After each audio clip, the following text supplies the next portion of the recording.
आप सभी का स्वागत है भारत 24 पर। मैं हूं आपके साथ पूर्णिमा मिश्रा और वक्त है इंडिया स्टोरी का। आज हम आपके लिए जानकारियों वाला एक ऐसा अलार्म बजाने वाले हैं जो कि आपको अमेरिकन ड्रीम्स की नींद से उठाएगा। ड्रीम्स का हिंदी में अर्थ होता है सपना, और ये वो सपना है जो कि सदियों से देखा जाता रहा है। हर हिंदुस्तानी ने बचपन से गरीबी की कहानियां सुनी। दादी नानी की कहानियों का इंट्रो कुछ ऐसा होता था कि एक दूर गांव में एक गरीब किसान रहता था, और किताबों में हमने पढ़ा कि 7 समंदर पार एक अमीर परिवार रहता था। कहानियों की इस खाई में हमने अमीरी और गरीबी को करीब से समझा, और इस समझ के रास्ते पर हमने एक सपना देखा, सपना अमीरी का। लेकिन इस सपने में हमने अमीरी को अराइवल से जोड़ दिया, और वो अराइवल जो हमें किसी पश्चिमी देश में लेकर जाता है। लेकिन वक्त बदला, साल 2014 आया, और इसके बाद भारत में बदलावों का एक ऐसा लेओवर आया जिसने सब कुछ बदल कर रख दिया। आज भारत दुनिया में लोकतंत्र का चैंपियन बन चुका है। कूटनीति के सबसे बड़े ब्रांड एम्बेसडर भगवान श्री कृष्ण की इस धरती पर हमने डिप्लोमेसी के नए महल खड़े किए हैं, और इन महलों की छत से आज हम दुनिया में बदलते हुए वर्ल्ड ऑर्डर को देख रहे हैं। और ऐसे में आज ये व्यू हम आपके लिए प्रीव्यू करेंगे आज की इंडिया स्टोरी में।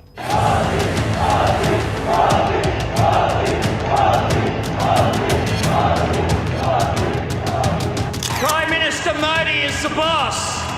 America loves India. America respects India. And America will always be faithful and loyal friends.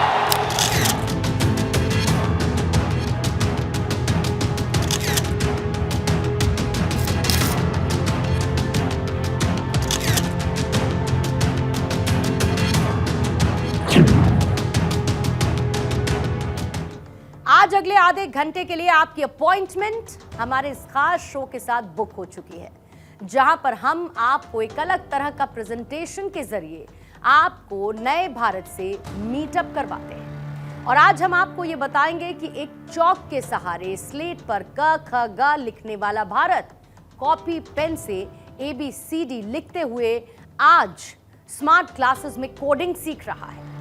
और यही वो वजह है जिसने आज भारत के हाथ में विश्वास की स्याही से विकसित लिख दिया है।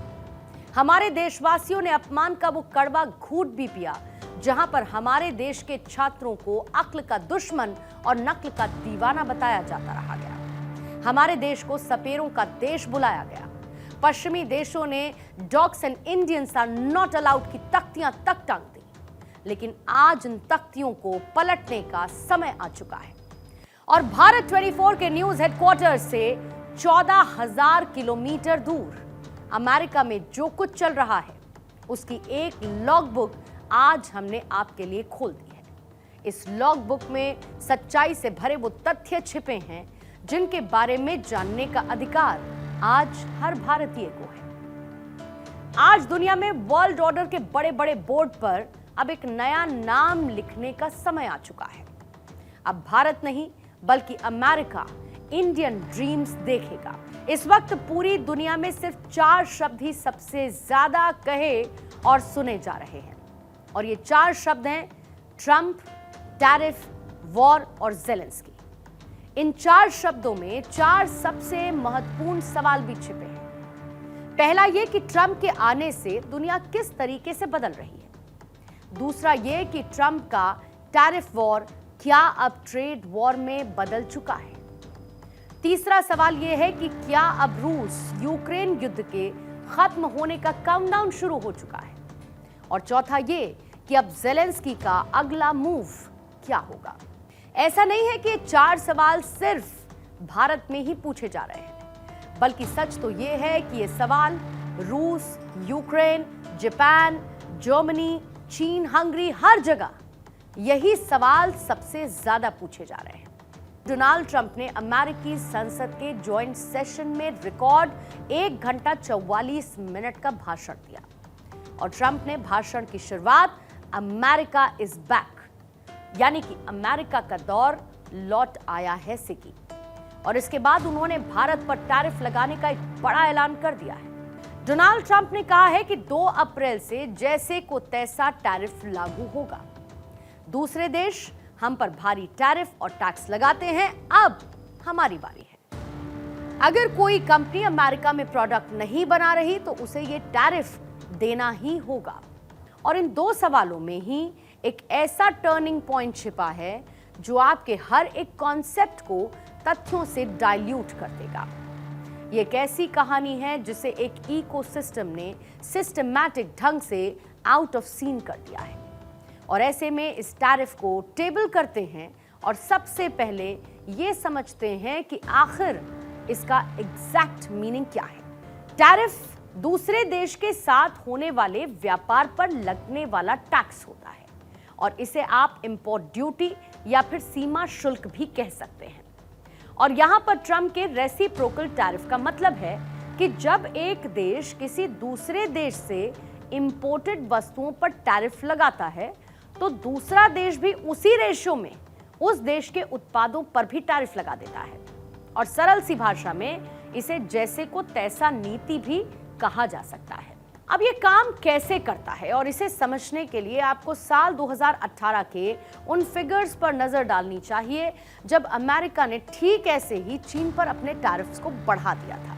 साल 2018 में अमेरिका ने चीन के उत्पादों पर लगने वाले टैरिफ को 3.1% से बढ़ाकर 21% तक कर दिया था, यानी कि करीब 7 गुना अपने टैरिफ को बढ़ा दिया था। लेकिन ये वन साइडेड स्टोरी है, क्योंकि इस टैरिफ को बढ़ाने से अमेरिका को कोई फायदा नहीं हुआ, क्योंकि चीन ने भी तब अमेरिका के उत्पादों पर लगने वाले टैरिफ को 8% से बढ़ाकर 21.8% तक कर दिया था। यानी चीन ने बदले में अमेरिका पर अमेरिका से भी ज्यादा टैरिफ लगा दिया था। यानी कि टैरिफ एक ऐसा कांटा है जो कभी एक तरफ तो कभी दूसरी तरफ झुक जाता है। और अगर दूसरे शब्दों में कहें तो ये व्यापार संतुलन को असंतुलित करने वाला एक एक्शन है। और ऐसे में अगर भारत और अमेरिका के ट्रेड रिश्तों को इस टैरिफ कांटे पर तौल कर देखेंगे तो ये किस तरफ झुकेगा। यहां पर एक्सपर्ट्स का मानना है कि इस टैरिफ एक्शन से पहले 3 महीनों में ही भारत के निर्यात में 10% की बढ़ोतरी हो सकती है। और ऐसे में अमेरिका में निर्यात होने वाले भारत के सामान की कीमत 8.40 लाख करोड़ रुपए तक पहुंच सकती है। फिलहाल भारत अमेरिका को 7.63 लाख करोड़ रुपए के सामान का निर्यात करता है और 3.65 लाख करोड़ रुपए के सामान का आयात करता है। और इस आंकड़े को देखकर ऐसा लगता है कि व्यापार संतुलन पूरी तरीके से भारत के पक्ष में है। और दूसरे शब्दों में यही बात विदेश मंत्री डॉक्टर एस जयशंकर भी कह रहे हैं। When I look at our interests and our expectations of the relationship, I think there's a lot of promise we see there.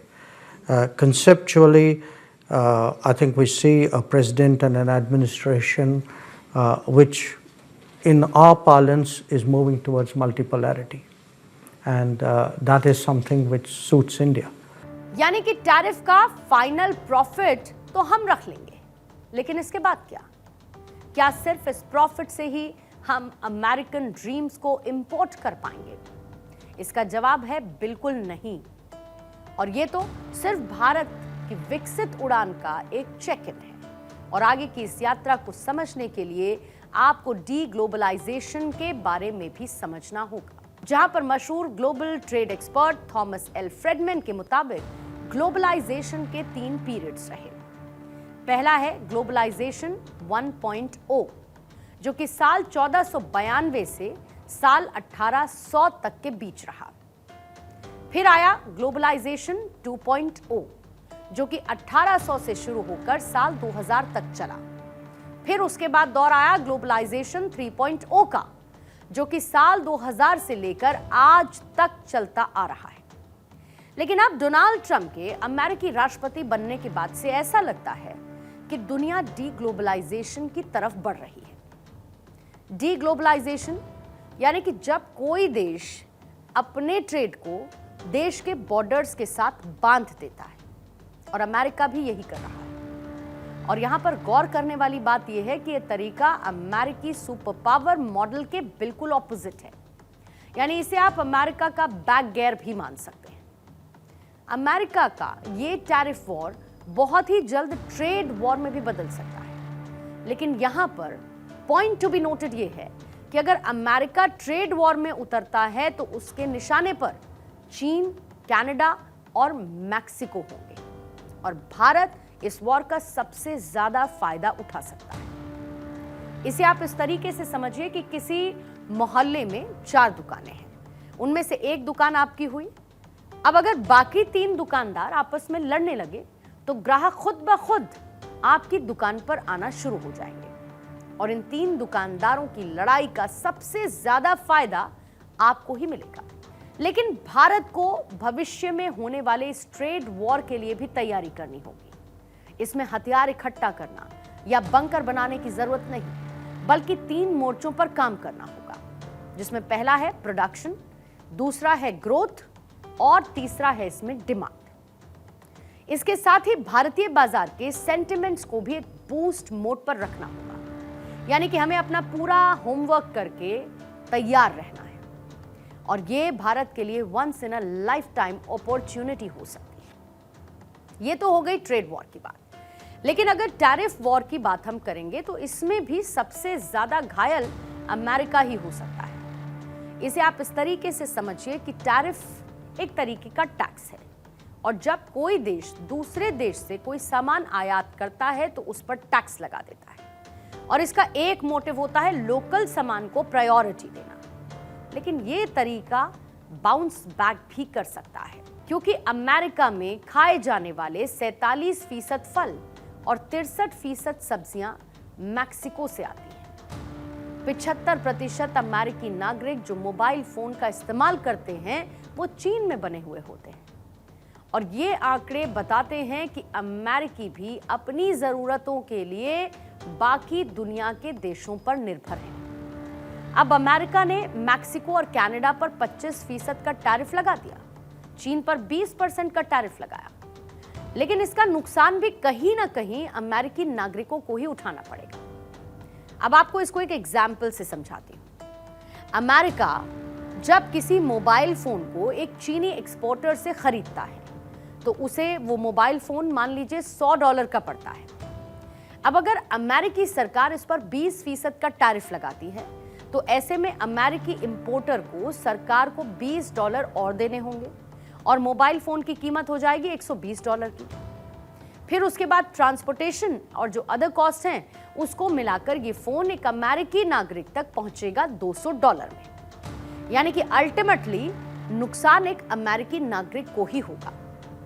यहां पर टैरिफ लगाते समय ट्रंप की बॉडी लैंग्वेज ऐसी है जैसे कि वो दूसरे देशों को नुकसान में डाल सकते हैं, लेकिन हकीकत ये कहती है कि इसका बोझ अमेरिकी नागरिकों को भी झेलना पड़ सकता है और चीन पर टैरिफ लगाने से अमेरिका में प्रति परिवार का सालाना टैक्स भार 30,000 रुपए तक बढ़ सकता है और कनाडा मैक्सिको पर यह टैरिफ लगाने से एक अमेरिकी परिवार पर टैक्स भार 70,000 रुपए तक बढ़ जाएगा। और इस टैरिफ एक्शन से अमेरिका में गाड़ियां करीब 6% तक महंगी हो सकती हैं। वॉशिंग मशीन जैसे अप्लायंसेज हैं वो 12% तक महंगे हो जाएंगे और वहीं इस टैरिफ वॉर के चलते अमेरिका में फल और सब्जियां महंगी हो सकती हैं। जहां पर एवोकाडो के दाम 90% तक बढ़ जाएंगे तो 75% तक सब्जियों के दामों में भी इजाफा होगा। इसके साथ साथ घर बनाने की लागत वो भी बढ़ जाएगी, क्योंकि अमेरिका में 70% सॉफ्टवुड लंबर कनाडा से ही इंपोर्ट किया जाता है और जो ड्राई वॉल है उसके लिए जिप्सम भी मैक्सिको से ही आता है और टैरिफ लगने से ये भी महंगा हो जाएगा।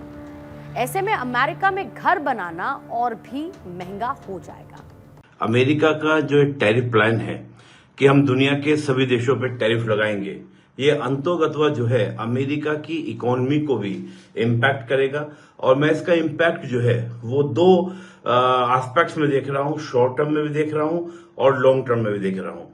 जैसे मैं एक एग्जांपल आपको देता हूँ कि वो कनाडा से बड़ी मात्रा में क्या करता है, ऑयल परचेज करता है, गैसेज परचेज करता है। लेकिन जैसे ही ऑयल गैस के ऊपर 10% टैरिफ बढ़ेगा तो ऑटोमेटिकली क्या होगा कि अमेरिका में पेट्रोल के हों, तेल के जो भी आपके हैं या गैसेस हैं, उनके रेट बढ़ेंगे, जिससे अमेरिका के लोगों को नुकसान होगा। एकदम शॉर्ट टर्म आपको नुकसान होना शुरू हो जाएगा।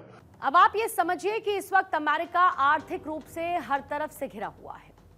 वर्ल्ड ऑफ स्टैटिस्टिक्स के मुताबिक इस समय दुनिया पर कुल 102 ट्रिलियन डॉलर का कर्ज है और इसमें सबसे बड़ा अगर हिस्सेदार कोई है तो वो अमेरिका है, जिस पर 36 ट्रिलियन डॉलर का कर्ज हो चुका है, जो कि वर्ल्ड डेब्ट का 34.6% है। ध्यान रखिएगा, भारत की कुल इकोनॉमी ही 3.94 ट्रिलियन डॉलर की है, यानी कि हमारी कुल अर्थव्यवस्था, हमारी इकोनॉमी से 10 गुना ज्यादा कर्जा अमेरिका पर है। और इसका मतलब यह है कि अमेरिका के हर नागरिक पर 1,08,000 डॉलर का कर्ज है। कोरोना महामारी शुरू होने के बाद से अमेरिका के कर्जे में करीब 16 ट्रिलियन डॉलर का इजाफा हुआ है। यूएस कांग्रेस के जो बजट दस्तावेज हैं उनके मुताबिक अगले दशक तक अमेरिका का कर्ज 54 ट्रिलियन डॉलर तक पहुंचने का अनुमान है। अमेरिका का कर्ज जीडीपी का करीब 125% है और हालात ये है कि अमेरिका को हर रोज 1.8 बिलियन डॉलर से ज्यादा ब्याज के भुगतान में खर्च करने पड़ रहे हैं और आने वाले कुछ साल में अमेरिका का डेब्ट टू जीडीपी रेशो 200% तक पहुंच सकता है। इसका मतलब देश का कर्ज इकोनॉमी से भी 2 गुना पहुंच जाएगा और ऐसे पॉइंट पर अमेरिका अपना कर्ज नहीं चुका पाएगा, इन अदर वर्ड्स डिफॉल्ट कर जाएगा। यहां पर एक बात यह भी है कि अमेरिका ने यह कर्ज अपने से आर्थिक रूप से छोटे देश जैसे कि चीन, जापान, आयरलैंड, ब्रिटेन और ब्राजील जैसे देशों से ले रखा है और अगर अमेरिका डिफॉल्ट करता है तो उसकी मदद अब शायद कोई भी नहीं कर पाएगा। यानी कि अमेरिका की इस छटपटाहट के पीछे कई रीजंस हैं। ऊपर से आप देखेंगे तो ऐसा लगता है कि डोनाल्ड ट्रंप सिर्फ अपनी एरोगेंस के चलते दूसरे देशों पर ये टैरिफ लगा रहे हैं, अपनी ताकत को दिखाने के लिए दूसरे देशों की मदद को रोक रहे हैं। लेकिन उनके पीछे का एक सच काफी हद तक ये भी है कि अमेरिका पूरी तरीके से कर्जे में डूब चुका है और आज नहीं तो कल वो डिफॉल्ट भी कर सकता है।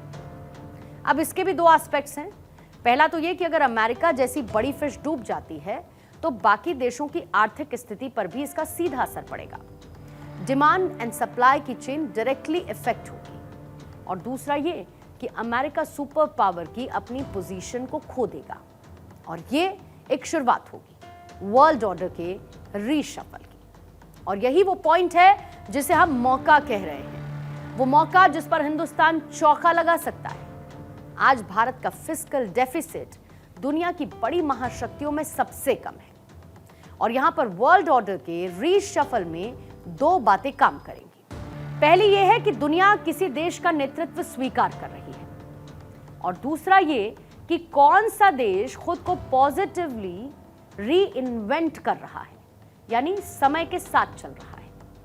ऐसे में पहली बात का जवाब उन बातों में छिपा है जहां पर दुनिया के तमाम बड़े देश प्रधानमंत्री नरेंद्र मोदी को बॉस, डियर फ्रेंड जैसे शब्दों के साथ संबोधित करते हैं और वहीं रेटिंग एजेंसीज उन्हें top leader, top global leader तक बताती हैं। और दूसरी तरफ नए भारत की कहानी तो पूरी दुनिया देख ही रही है और यही वो संकेत है जो ये बताता है कि इस ऑर्डर शफल के सबसे सफल किरदार हम ही हैं और आने वाला कल भी हमारा ही है। वो कल जिसमें दुनिया वसुधैव कुटुंबकम के भाव से एक वैश्विक परिवार बनने जा रहा है। वो परिवार जिसके मुखिया होंगे प्रधानमंत्री नरेंद्र मोदी। और यही है आज की इंडिया स्टोरी।